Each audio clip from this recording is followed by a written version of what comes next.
शोले की रिलीज को हुए 45 साल। मूवी ऑफ द मिलेनियम है शोले।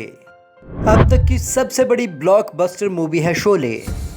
शोले का हर किरदार हो गया अमर। शोले के हर डायलॉग हो गए अमर। धर्मेंद्र अमिताभ दोनों चाहते थे ठाकुर या गब्बर का रोल। बसंती के लिए वीरू बनने को तैयार हो गए धर्मेंद्र। भारतीय फिल्म इतिहास की सबसे बड़ी फिल्मों में एक शोले की रिलीज को 45 साल पूरे हो गए। शोले शायद सबसे बड़ी मल्टी स्टारर फिल्म, सबसे कालजयी film, millennium of the movie, जिसका हर एक पात्र अमर हो गया। हर एक डायलॉग लोगों की जुबान पर चढ़ गया और आज तक उन्हें ये डायलॉग्स याद हैं। 14 अगस्त 1975 को रिलीज हुई थी शोले।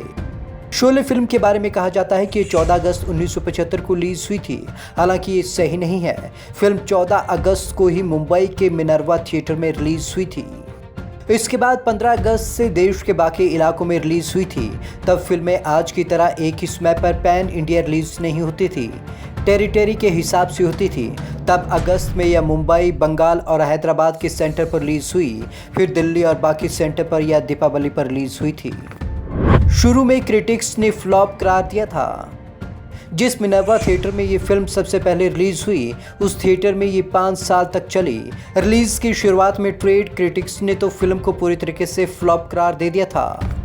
उस वक्त अपनी तरह की पहली फिल्म थी शोले। दरअसल शोले की शुरुआत में नहीं चलने की वजह भी थी। शोले में बड़े पैमाने पर साउंड ट्रैक, एडिटिंग और विजुअल का इस्तेमाल किया गया था। इसे देखकर दर्शक हैरान थे। उस तरह के स्पेशल इफेक्ट्स लोगों ने तब तक देखे नहीं थे। शोले में उस तरह का पहला एक्सपीरियंस था। वो काम दरअसल लंदन में हुआ था। टेक्निकल में 70 mm प्रिंट्स भी लंदन में तैयार हुए थे। लिहाजा फिल्म ने जब रफ्तार पकड़ी तो आज आइकॉनिक बन के सबके सामने है। जय वीरू की दोस्ती की आज भी दी जाती है मिसाल। दोस्ती की मिसालें दी जाने वाली फिल्में पहले भी दी जाती रही हैं, लेकिन जय वीरू की जैसी दोस्ती किसी और फिल्म में आज तक नहीं देखने को मिली। अमिताभ और धर्मेंद्र की केमिस्ट्री ने फिल्मों में दोस्ती को हमेशा हमेशा के लिए अमर कर दिया। इसमें उन दोनों के बोले गए डायलॉग्स आज भी लोगों की जुबान याद हैं। बसंती और जया के रोल का क्या कहना। फिल्म में बसंती का रोल निभाने वाली हेमा मालिनी उससे पहले भी स्टार बन चुकी थी, लेकिन जितनी शोहरत इस फिल्म के किरदार ने उन्हें दिलाई, उतनी शायद ही किसी और फिल्म ने दिलाई हो। फिल्म में धन्य को लेकर बोले गए उनके डायलॉग, बक बक करने की आदत ने उन्हें सफलता के शिखर पर पहुंचा दिया।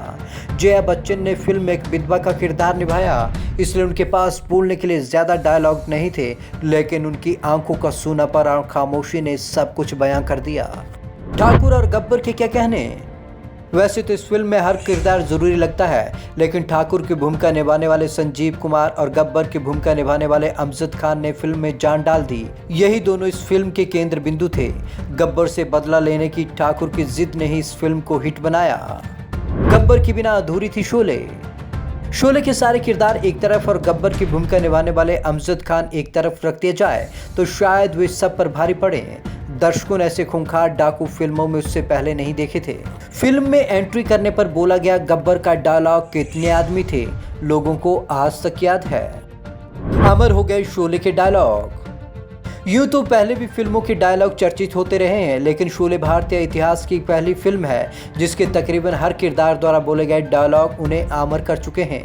फिर चाहे वो सांबा का फिल्म में बोला गया एकमात्र डायलॉग पूरे 25,000 ही क्यों ना हो, इस फिल्म में पात्र आगे चलकर भी इस फिल्म के किरदार के नाम से जाने गए।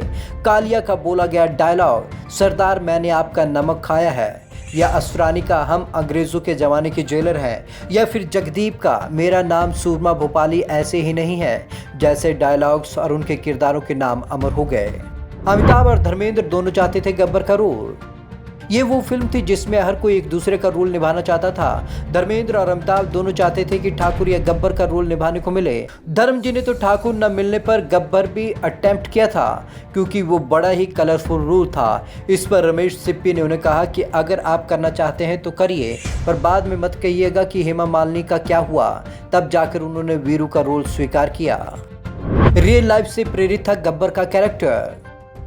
गब्बर सिंह तो रियल लाइफ कैरेक्टर से इंस्पायर्ड था। चंबल में उन दिनों में गब्बर नाम का डकैत होता था। उसका सरनेम सिंह नहीं था। वो तो वहाँ घाटियों में जीप वगैरह पर घूमा करता था, मगर हमने क्रिएटिव लिबर्टी ली। जीप के बजाय डकैतों को घोड़ों पर दौड़वाया।